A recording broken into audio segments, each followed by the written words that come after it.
Après avoir exprimé ses regrets pour la mort de 3 civils israéliens lors de l'opération Plomb durci, le mouvement terroriste Hamas est revenu sur les excuses qu'il avait formulées. Dans une lettre adressée aux responsables de l'ONU, il était écrit que le Hamas regrettait toute nuisance qui aurait pu être causée aux civils israéliens. Cependant, le mouvement a démenti ce communiqué et a même renouvelé ses tirs contre Israël. En effet, une roquette a été tirée sur la ville de Sderot ce lundi, fort heureusement sans faire de blessés.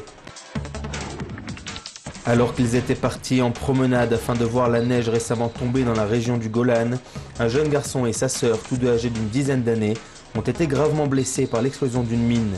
Le jeune garçon a dû être amputé et sa sœur est toujours dans un état grave. Selon la police, il est possible que la neige ait recouvert la pancarte, mettant en garde le public contre la présence de mines dans le secteur de l'explosion. Le lanceur de chaussures contre Dorit Benish restera en état d'arrestation jusqu'à la fin des procédures judiciaires engagées contre lui. Rappelons que ce dernier avait lancé sa chaussure à la face de la présidente de la Cour suprême israélienne, la blessant légèrement. Le tribunal a affirmé que l'incident était une insulte adressée à la Cour suprême, mais représentait également une atteinte à la loi israélienne. Le Premier ministre israélien Binyamin Netanyahou a réaffirmé dimanche qu'Israël est prêt à négocier avec les Palestiniens et la Syrie.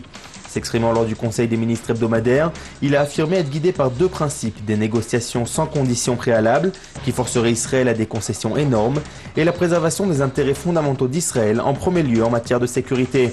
Le chef du gouvernement israélien a également réaffirmé qu'Israël aspirait à la paix avec ses voisins, comme l'y est parvenu avec l'Égypte et la Jordanie.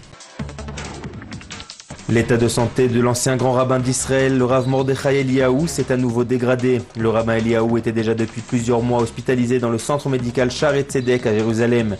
Mais ce week-end, son état s'est considérablement dégradé.